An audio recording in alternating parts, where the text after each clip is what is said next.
Well, hello everybody. Welcome back to Burnt Church. I got me a new toy here to play with. It's called the Bug Hunter. They had it on clearance. The only reason I bought it, I wasn't going to pay what they asked for it. I looked at it back there in the summer. I had my grandson with me. And I thought if he wanted it, I'd go ahead and buy it then, but he didn't want it. So the other day we were back in the store and they had it on clearance. Like, I don't remember what it was, $10 I think or something like that. Originally they was like 30 or so I think. But he still didn't want it, so I picked it out myself and bought it for that price. After we got home, he kind of liked it. But I told him he had to leave it here at our house. That he could play with it when he was here. I plan on us having a lot of fun with it this spring and summer when the flies get back out. We grill out and stuff on the back patio. I think he'll get a lot of fun with it here doing that. If it makes it to then. Me and him have been shooting around at everything in here. There's salt everywhere in here now, I'm sure. But I thank y'all for coming back and watching. I hope everybody's having a good day. It's an overcast, cold day here. It's kind of rainy too. I reckon we're supposed to be in the rainy weather for several days now, all week long. Kind of cool and rainy, which we need the rain. They talk like some of us may get up to 7 inches of rain, I think. We don't need that much, not that fast. I really ain't doing a whole lot today. I've got these little frames here I built for my wife, the puzzles that she's made. She's going to slow down on the puzzles. She's putting puzzles together faster than I can build the frames. She just works on them a little bit at night time. I put this little cedar frame together. Well, actually, I put two of them together.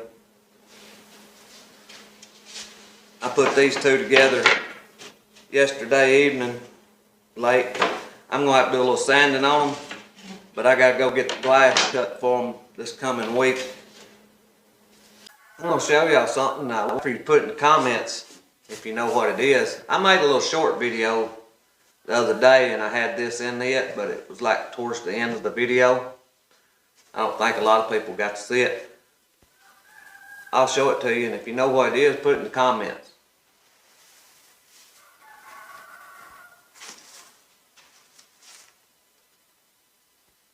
I found a bunch of it the other day whenever I was cutting some firewood.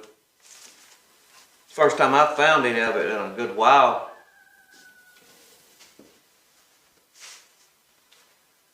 I was going to show you here today how I store sugar. Now this bucket looks pretty rough. I've had it for a while. I've got a little room here that I keep stuff like this in. And this here, I put this sugar in January the 16th of 2022. So it's getting close to a year ago. We just used the last of it a while ago.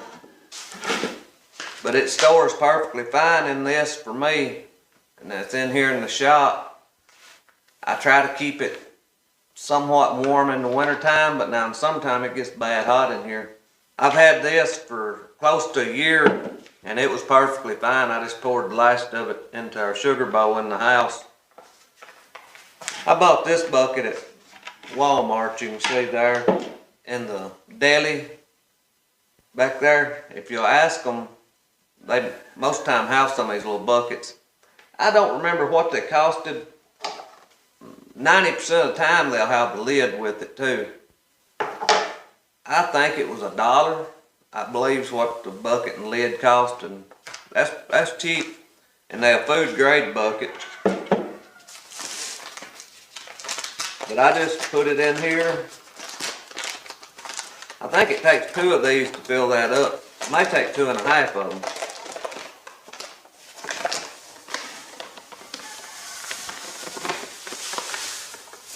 Well, it may be 1.5 of them. Anyway, it takes more than one to fill it up. I just put it in here. I don't put any kind of oxygen absorber or anything. I just put it in the bucket and just seal the lid down on it. And I put on here, when I put it in here, so I need to pull this one off and write today's date on it. But I've been doing this for a good while now, several years, and I have real good luck with it. I believe it would keep several years. Like I said, this one was close to a year old, and it was perfectly fine. There was a couple little bitty balls of sugar in there, but they broke up real easy. I just thought I'd share that with you because it surprised me that it kept so well in here like that. And you can get these buckets cheap at Walmart. I'm going to get a label and put on here while I'm thinking about it. Do any of y'all store sugar? If you do, and you got another way of storing it, put it down in the comments below. I always like learning new ways of keeping things. Let's see, today's 12/4, I think.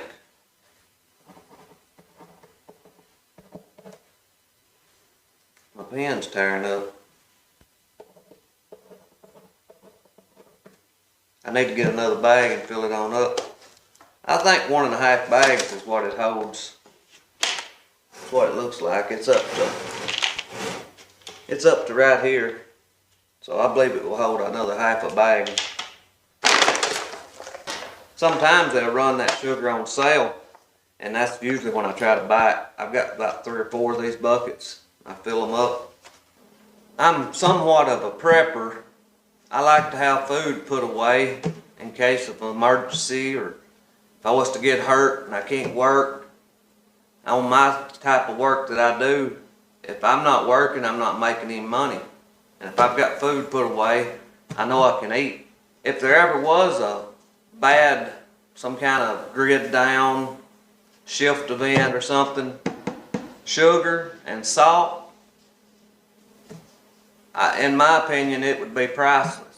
So if you can store sugar and salt, in my opinion, you ought to. Back in the old days, before refrigeration, salt was one of the main things that they used to store food long term. And who don't like some sugar? A spoonful of sugar in your tea or in your coffee, or to make some kind of sweet dessert with. It would be priceless almost. But I thank y'all for watching. I pray God blesses you, and I'll see you in the next one. Well, hello everybody.